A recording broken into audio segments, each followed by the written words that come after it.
Okay, so imagine this. An author decides to release their entire life's work, a massive, sprawling manifesto, all on the same day. I'm not talking one or two books, but a whole intellectual universe just dropped. Well, that's exactly what contemporary Indian author Karma Nayak did, and today, we're going to give you the reader's guide to it all. Yep, you heard that right. 15. 15 separate but totally interconnected books covering everything from philosophy and nature to a really deep critique of modern civilization. The scale is just staggering. And, it brings up a pretty obvious and very practical question for anyone even remotely interested. Exactly. It looks like a labyrinth of ideas, right? But don't worry, that's what we're here for. We're going to give you the map to navigate this whole thing. And the best place to start is with the author's own mission statement. This line right here, this is the key. You have to understand that this work isn't meant to be a comfortable, easy read. It's designed to be a tool, a critical lens for pulling back the curtain on the systems that run our lives. It's an act of rebellion right from the get-go. So with 15 books staring you in the face, you need a door, right? A single entry point that kind of unlocks everything else. And thankfully, the author gives us a very clear one, and it's all centered on this core concept, Hiranaga. These two are your starting blocks. Whether you read in English or Hindi, this is where you build your foundation. Think of them as the perfect introduction to all the big themes you're going to run into later. We're talking philosophy, power, nature, the whole shebang. And here's the crucial thing you have to get. Hiranagpur isn't a pin on a map.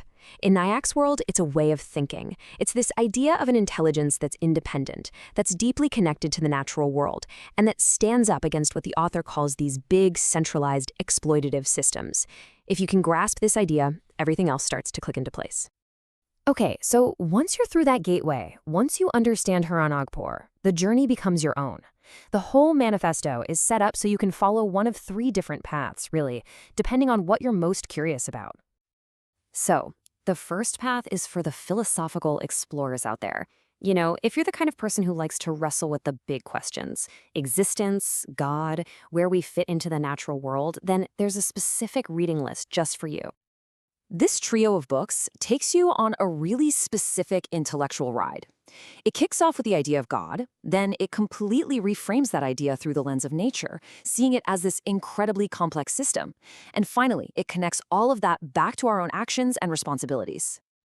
The logic of this path is just fascinating. The author basically walks you from a more traditional idea of the divine, plants it firmly in the observable, real world of nature, and then wraps it all up with this powerful idea that our actions, our karma, are our true religion.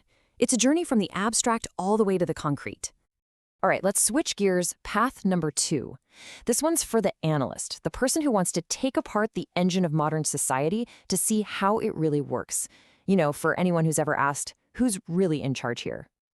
To even start down this path, you have to meet the main antagonist, so to speak, the predator syndicate. Now, this isn't a single person or some secret society. It's described as an interconnected system, a web of power, money, corporations, and technology that, according to the author, is built to exploit, not to help. These 3 books are the heart of Nayak's critique. They're meant to be read as a package deal, really. Together, they paint a full picture of how this syndicate allegedly works, from its deep historical roots to how it operates in our digital world today. So, the whole goal here is just exposure. It's about making the invisible visible. This path basically argues that a lot of what we call progress or development is actually just a very sophisticated system of exploitation that's hiding in plain sight. But look, tearing things down is only half the battle. The third path is for the builders, the activists, the people who ask, okay, the system's broken, so what do we do about it? This path is all about the alternative. This group of books is where we move from just analyzing the problem to proposing solutions. It gets into alternative frameworks, like a constitution for the marginalized, and it sets up this direct ideological showdown between 2 totally different visions for where humanity should go next. And this just lays out that conflict so clearly. On one side, you have the Green Revolution.